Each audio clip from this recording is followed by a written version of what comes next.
Et je vis au milieu du trône et des 4 êtres vivants et au milieu des vieillards un agneau qui était là comme immolé. Il avait 7 cornes et 7 yeux qui sont les 7 esprits de Dieu envoyés par toute la terre. Apocalypse 5, 6. Nous avons dans le grec un agneau debout qui semblait récemment immolé. À cause de la puissance de sa vie de résurrection, sa mort est tout aussi récente aujourd'hui que lorsqu'il expira sur le calvaire il y a 2000 ans. Oh, la croix est une réalité éternelle. Il est remarqué que ce titre d'agneau de Dieu est cité plus souvent dans ce seul livre de l'Apocalypse que dans tous les autres livres de la Bible réunis. Par l'Apocalypse, le voile qui décrit l'éternité à venir est levé. La permanence éternelle des blessures de l'agneau de Dieu sont la surgarantie de notre salut éternel. Dieu seul a une pleine compréhension de la nature de la croix. Et nous sommes si lents à comprendre et si rapides à oublier qu'il a pourvu aussi à cela en nous aidant à voir et à saisir ce qui est bien au-delà de notre compréhension si limitée. Le repas du Seigneur a été institué pour démontrer l'éternelle permanence du sacrifice de l'agneau.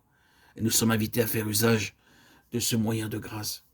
Car toutes les fois que vous mangez ce pain, que vous buvez cette coupe, vous annoncez la mort du Seigneur jusqu'à ce qu'il vienne. 1 Corinthiens 11, 26.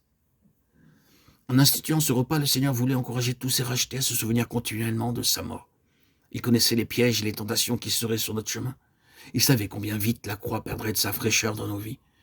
Il a donc pourvu par ce moyen à rafraîchir notre mémoire. Lorsque nous sommes allés au Seigneur pour la première fois, la réalité de sa mort nous a saisi combien elle était actuelle. Mais nous sommes peu à peu devenus insouciants dans notre vie avec le Seigneur. Et par conséquent, la vision a diminué. Nous nous sommes habitués à entendre parler de la croix et cette familiarité en a amoindri la portée dans nos vies et nos pensées. Si nous réalisons son éternelle permanence, la défaite fera place à la victoire dans notre vie. Oui, de quelle révélation ne sera-t-elle pas suivie? Quelle inspiration et quelle intimité dans la communion avec le Seigneur. Dans sa lettre aux Galates, Paul leur reproche d'avoir perdu de vue la croix. Oh, Galates, dépourvus de sens, qui vous a fasciné pour que vous n'obéissiez plus à la vérité, vous, aux yeux de qui Jésus-Christ a été peint comme crucifié. Voici seulement ce que je veux apprendre de vous. Est-ce que par les œuvres de la loi que vous avez reçu l'Esprit ou par la prédication de la foi? Êtes-vous tellement dépourvu de sens? Après avoir commencé par l'Esprit, voulez-vous maintenant finir par la chair?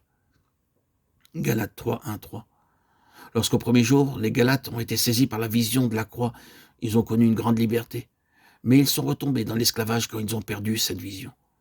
À moins d'expérimenter le caractère permanent de la croix, nous sommes en grand danger de perdre notre spiritualité. Il est un fait certain que quand on perd de l'intérêt pour une chose, son impact dans nos vies cesse aussitôt. À moins que la permanence de la mort de Christ ne soit préservée dans nos cœurs et dans nos pensées, nous perdrons l'efficacité de sa puissance. Demeurerions-nous dans le péché afin que la grâce abonde? Romains 6, 1. Comment cela se pourrait-il si nous voyons la face de celui qui fut humilié pour nous et le corps qui porte les marques de sa passion? Ne perdons pas de vue les souffrances de Christ pour nous et nous connaîtrons ce que veut dire porter la croix. Nous connaîtrons non pas de manière simplement objective ce que signifie vraiment être crucifié avec lui. La défaite cédera la place à la victoire quand nous cesserons de considérer la croix comme un fait passé de l'histoire du monde et que nous l'accepterons dans nos vies comme une réalité éternelle. C'est alors qu'elle deviendra effective et présente dans la réalité de sa puissance, et cela chaque jour dans notre propre histoire. Dans une vision, Jean a vu l'agneau sur le trône entouré d'êtres célestes. Il les a entendus chanter un cantique nouveau. Il disait d'une voix forte: l'agneau qui a été immolé, digne de recevoir la puissance, la richesse, la sagesse, la force, l'honneur, la gloire et la louange. Apocalypse 5, 12. Lorsque nous irons auprès du Seigneur, nous aussi nous chanterons ce cantique nouveau, célébrant l'agneau immolé. Mais expérimentons déjà son éternelle fraîcheur durant notre court séjour ici-bas, en nous soumettant chaque jour de manière toute nouvelle à son impact.